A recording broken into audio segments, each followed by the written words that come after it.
Bon, c'est un jeudi soir pluvieux et tu es bien au chaud dans ton fauteuil avec une tasse de chocolat chaud et une nouvelle vidéo sympa. Soudain, tu vois une ombre effrayante au-dessus de toi. Il y a un monstre sur le mur avec 100 pattes et des antennes sur la tête. Tu commences à composer le 112 et appeler ta mère en même temps. Mais pendant que tu es au téléphone, ton invité se déplace à la vitesse de l'éclair. 2 secondes et tu ne le vois plus. Tu prends un balai et tu te caches dans ton placard. De tes mains tremblantes, tu ouvres le navigateur et tapes « Bête effrayante dans ma maison ». Tu fais défiler les pages avant de trouver enfin la bonne. 1000 pattes de maison. Il s'avère qu'il possède 15 paires de pattes, 2 yeux bien développés et 2 longues antennes très sensibles qui lui servent à capter les odeurs et les vibrations. Il transporte du venin dans les pattes situées près de la tête et de la bouche. Et il peut tenir plus d'une proie entre ses pattes en les utilisant comme un lasso. Tout cela fait de ton invité un excellent chasseur. Globalement, toutes les pages web que tu regardes te disent de laisser la bête tranquille et de te réjouir qu'elle soit chez toi. Beaucoup de gens essaient de s'en débarrasser, mais les 1000 pattes de maison sont un moyen naturel et gratuit de lutter contre les parasites dans ta maison. Ils t'aideront à te débarrasser des insectes, des mouches, des fourmis, des mites, des araignées, des termites et même des cafards. Quant à toi, en tant qu'humain, tu ne fais tout simplement pas partie de leur menu. Ce sont des chasseurs nocturnes actifs et ils ne laissent ni toile ni quoi que ce soit d'autre nulle part. Ils ne construisent pas non plus de nid dans les maisons et ne grignotent pas tes meubles, tes vêtements, ta nourriture ou tes animaux de compagnie. Ils se déplacent sans faire de bruit et sans laisser de traces de saleté derrière eux. Les 1000 pattes de maison ne sont porteurs d'aucune maladie et dans 99% des cas, ils sortent la nuit quand on ne les voit pas. Ils bougent sans cesse à la recherche de proies. Comme ils se déplacent rapidement, il est possible que tu ne les vois pas du tout. Ils n'essaieront de mordre que si tu les attaques en premier. Et même dans ce cas, ils ne peuvent pas mordre à travers la peau. Leur morsure ressemble à une petite piqûre d'abeille, rien de trop fort. Cela ne semble pas si horrible et tu es presque prêt à sortir de ta cachette. Ah, tu cries comme une fillette, il est encore là. Vite, tu ne te sens toujours pas à l'aise de partager ta maison avec cette créature à plusieurs pattes. Tu prends un bocal et un papier, elle court à travers la pièce, elle est sous l'étagère, attends qu'elle sorte pour l'attraper. Tu éteins les lumières pour qu'elle se sente plus à l'aise. Elle ne bouge plus et c'est fait. Tu l'emmènes dehors en espérant qu'elle fera encore son travail de lutter contre les parasites. Tu décides de protéger ta maison contre d'autres hôtes indésirables. Alors les 1000 pattes de maison aiment l'humidité et adorent surtout traîner dans les salles de bain et les sous-sols. Tu descends les escaliers et rebouches toutes les fissures dans le sol et les murs. Tu vérifies l'étanchéité de tous les tuyaux de la salle de bain et de la cuisine. Parfait! Il est maintenant temps d'aller dehors et d'enlever les feuilles et les branches sèches. Les 1000 pattes adorent se cacher dessous. Tu as bien travaillé cette nuit. Tu décides de regarder la télévision. Aïe, quel monstre! C'est une araignée Goliath, la plus grande araignée du monde. Et tout comme le 1000 pattes, elle a l'air bien plus effrayante qu'elle ne l'est en réalité. Le régime du Goliath comprend des insectes, des grenouilles et des rongeurs. Elle vit dans le nord de l'Amérique du Sud. Malgré son énorme taille, elle ne peut pas blesser un humain avec son venin, pas plus qu'une piqûre d'abeille. Le prochain invité de l'émission est le requin-baleine. Ce n'est évidemment pas un insecte, c'est le plus grand requin et poisson du monde. Il est un peu plus grand qu'un bus de 2 étages et aussi lourd que 5 éléphants. Il possède 300 petites dents dans la bouche et les utilise pour manger du plancton et parfois des poissons. Le requin-baleine nage lentement et est le plus gentil de tous les requins. Il joue même avec les plongeurs. En fait, les humains sont plus dangereux pour eux qu'ils ne le sont pour les humains.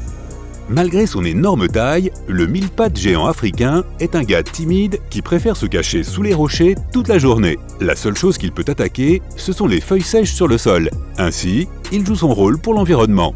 Les diables cornus de l'Australie sont des lézards qui ont des piques effrayantes sur tout leur corps. Ils se déplacent dans les broussailles et les déserts à la recherche de fourmis.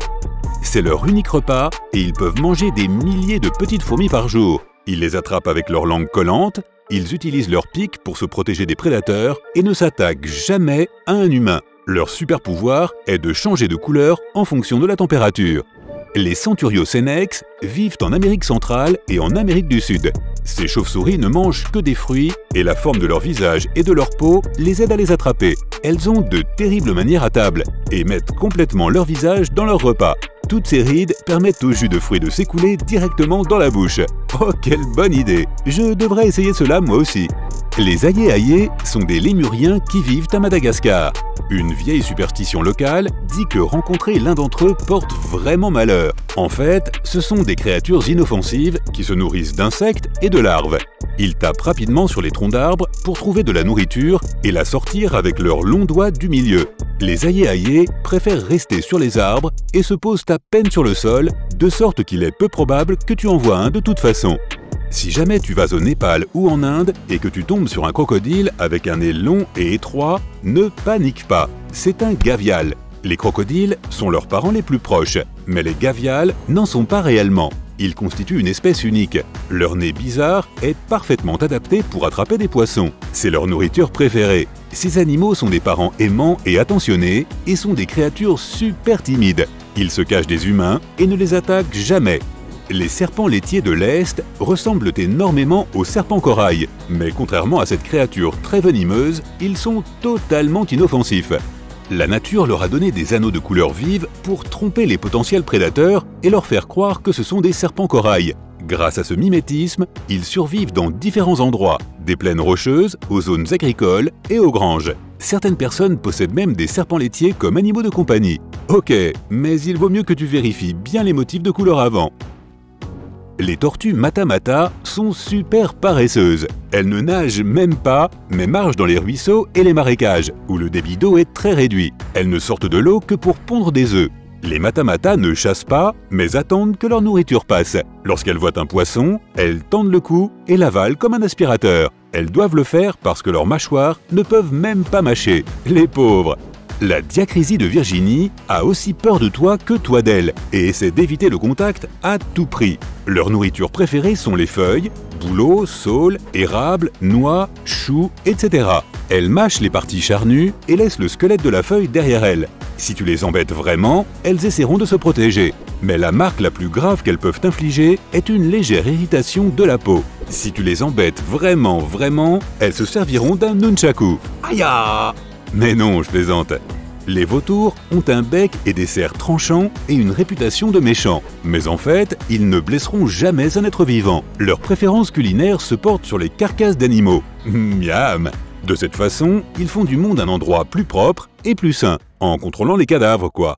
Contrairement à la plupart des oiseaux qui ont une vision à 360 degrés, les vautours ne se concentrent que sur ce qui se passe en dessous d'eux avec leur vision à 60 degrés. Les isopodes géants sont de proches parents des crevettes et des crabes qui vivent dans les profondeurs de la mer. Leur corps ressemble à celui d'un extraterrestre avec des dizaines de griffes aiguisées sur le ventre et 4 jeux de mâchoires pour chasser. Mais ils n'ont pas toujours de nourriture autour d'eux. C'est pourquoi ils ralentissent leur métabolisme pour économiser de l'énergie et vivent constamment en semi-hibernation. Lorsqu'ils sont en danger, les isopodes géants se recroquevillent en une petite boule et se cachent pour que personne ne puisse les trouver.